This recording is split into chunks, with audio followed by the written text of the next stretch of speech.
Okay, so in this video, I wanted to talk about the carnivore diet and how it relates to testosterone.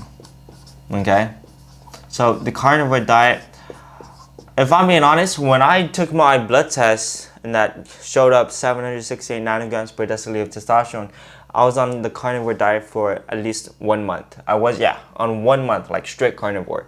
Maybe I had like 2 or 3 like cheats.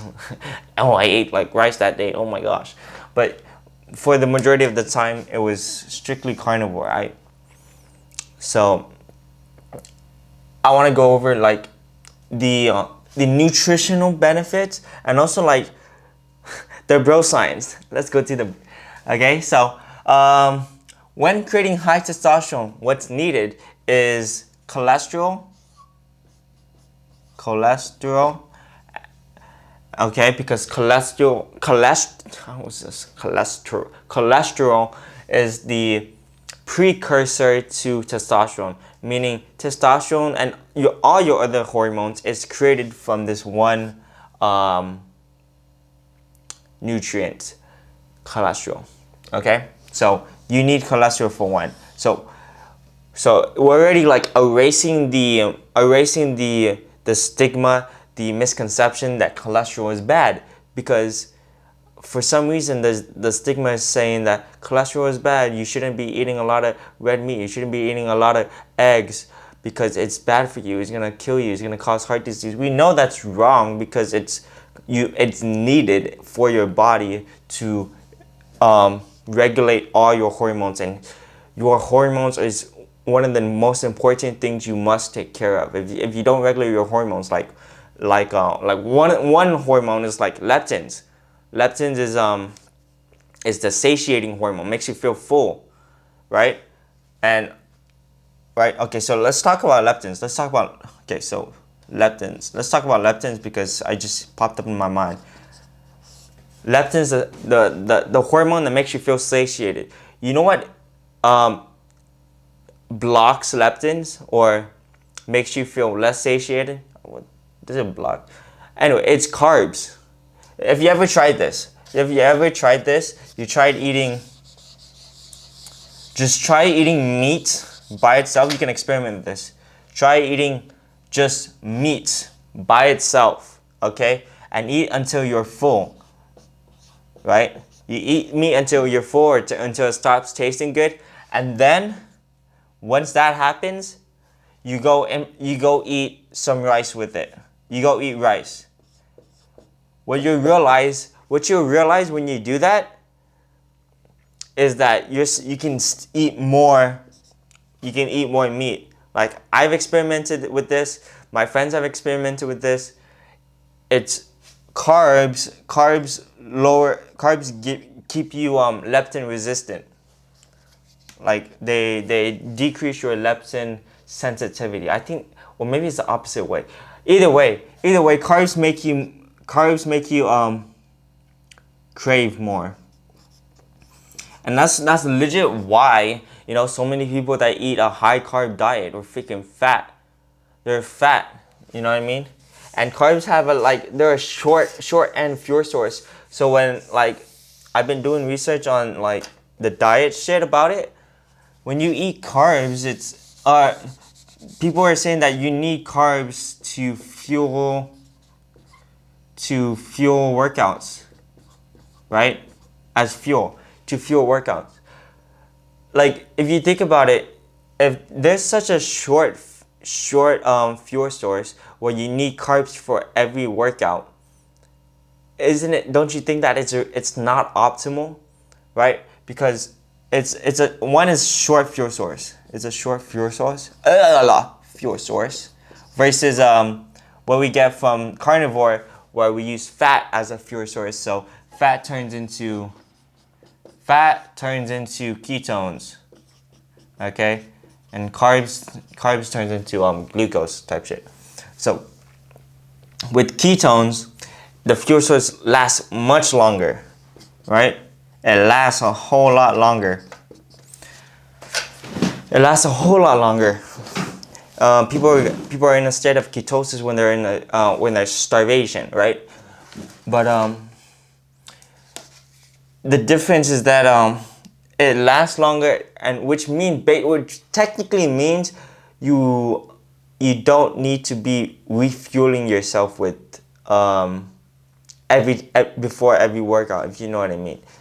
Your body can run like on empty, or not on empty, on an empty stomach, and still perform the same as a carb fueled athlete. I don't know if that made sense for you guys, but it lasts longer. Like you in bed, okay, lasts longer. So, oh, I went a little bit off topic. Well, no, still on the same topic. It's still diet and shit. I believe like one of the main reasons why the studies say that that when people don't eat carbs, they have it. When people don't eat, because there's studies that saying that you need carbs to fuel your workouts, therefore it increases your testosterone because you're not having that elevated levels of cortisol. But that's only because these guys are not on a carnivore diet. They're not on a they're on the standard American diet. If you're on the standard American diet, you're not kicking into your ketones, or you're not in ketosis, which you're not using ketones as your fuel source, and because of that, your body is under stress because it's like, oh, I don't have enough carbs, I don't have enough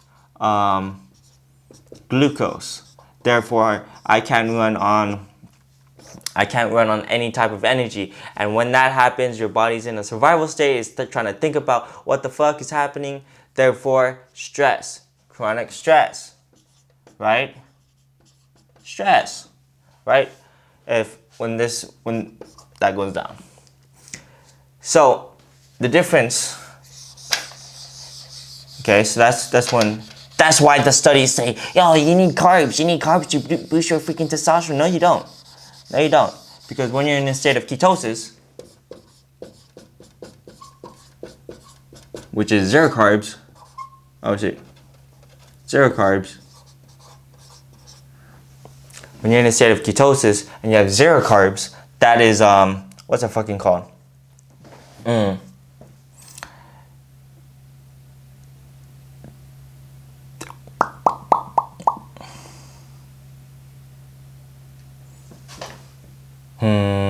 What the fuck was I thinking about?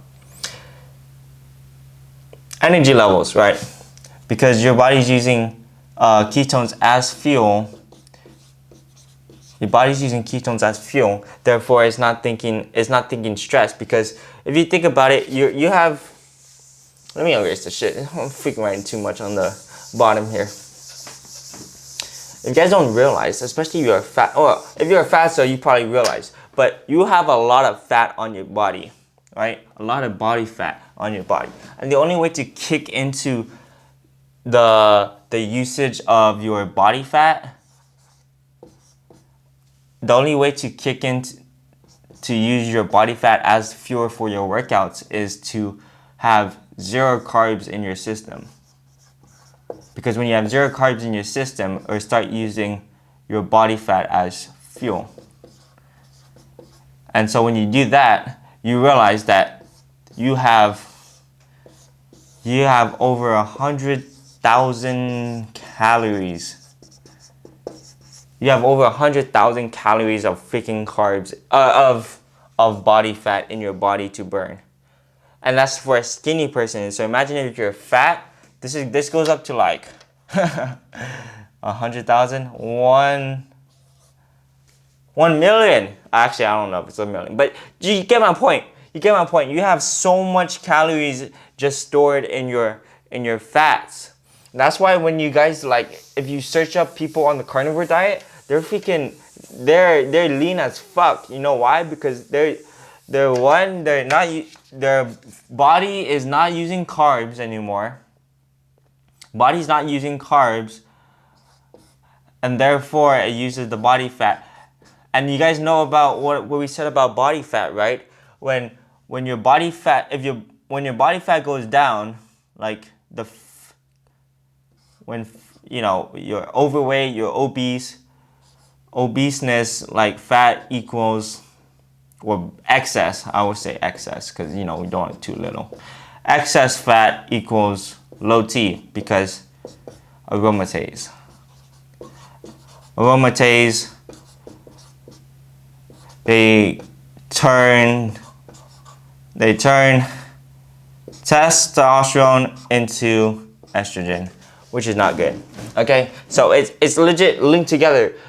It's linked together. When your body does not have carbs, it would turn body fat. It would turn your body, or you start using your body fat as fuel, which therefore decreases testosterone, and therefore turns into an increase in testosterone because excess body fat is home to aromatase. Aromatase turn T levels into estrogen, or testosterone into estrogen. So win-win. So that's another reason why carnivore is good for testosterone. It helps you lower body fat. But remember, on the opposite end of excess body fat is if you're too lean. It's gonna kill testosterone gains because your body's like, oh, I'm in my survival state. I'm too fucking lean. And the only way you get too lean is if you're competing for a body show. But if you're listening to your hunger signals, if you're too lean, it kills your testosterone. But if you're listening to your hunger signals, which is completely gets normal, like actually normal, like your body will tell you if you're eating too much or you're eating too little if you don't eat like carbs, okay? Because your leptins will be regulated, therefore it would your hormones will know what your body knows how much calories you need. Basically is what I'm trying to say. You don't actually need to count calories because your body knows how much you need. It'll say, I need this much, I don't need this much. And when it says I need more, turn on the hunger signals. When it says I need less, it'll tell you, damn, this food tastes bad. Or damn, I'm not that hungry. It'll legit send you hormones that make you feel this way, that makes you think this way, like I'm not hungry. But because you're eating such shitty ass food, your brain is like it's your brain and your hormones is going crazy, right? You eat a lot of carbs, it blocks your leptin sensitivity. You eat a lot of sugar, that's even worse. That's like modified carbs, you know what I mean? So there's a lot of things that you eat in your body that fuck up your hormones. And if you fuck up your hormones, remember, hormones are the messengers. If the messengers in your body are not sending the right messages, your body will go into chaos. And that's honestly one of the main reasons why it's for a lot of diseases, because your body is sending the wrong signals to the other body parts. It's sending the wrong signals to your brain. It's sending the wrong signals to your digestive system, to your energy. If the messengers are not, if they're sending the wrong messages, it's not gonna, shit will hit the fan. If you're a mailman, you send a package to the wrong address, shit's gonna suck. You know what I mean?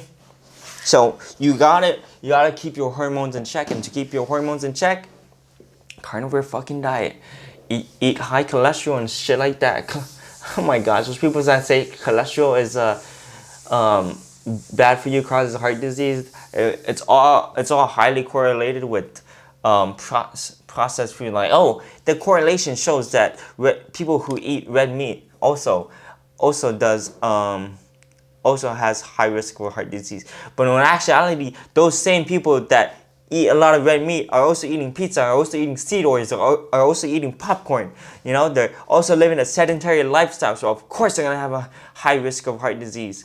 Okay, but it doesn't mean that cholesterol is the cause of heart disease. There were so many different variables that they did not take into account. They used correlation versus causation. You want to be able to test for one variable, and they use this correlation to propagandize the notion that cholesterol is bad, that red meat is bad. they don't even have any causation studies, and so it's very, very very scammy of the scientific health industry nowadays. But yeah, so that was my little rant. I hope you guys could find value in that one. You gotta have the carnivore diet is not bad for your testosterone, okay? Low carbs, that's okay. Carbs is non-essential. Is a non-essential nutrient. A lot of meat is your protein, right? I've been thinking this way for like long periods of time. Meat is protein, or meat is protein and protein is muscle. Okay, fats equals good, healthy hormones. Fats equals healthy hormones and energy. Healthy hormones plus energy. Okay? And then carbs, they make you fat because a lot of things like they make you more craving, they just store there. It forces you to like get this high, like, oh shit, I feel good. Oh no, I feel like shit. I'm gonna go eat more. Like, you know what I mean? There's wait, what the fuck? High protein, high fat diet, no carbs or low carbs if you don't want to do it. Okay? It's not gonna kill you. Meat has a lot of nutrients in it. And yeah, I'll see you guys in another video. If you guys want to increase your testosterone with me, hit the link in the description. I'll see you guys later. Deuces.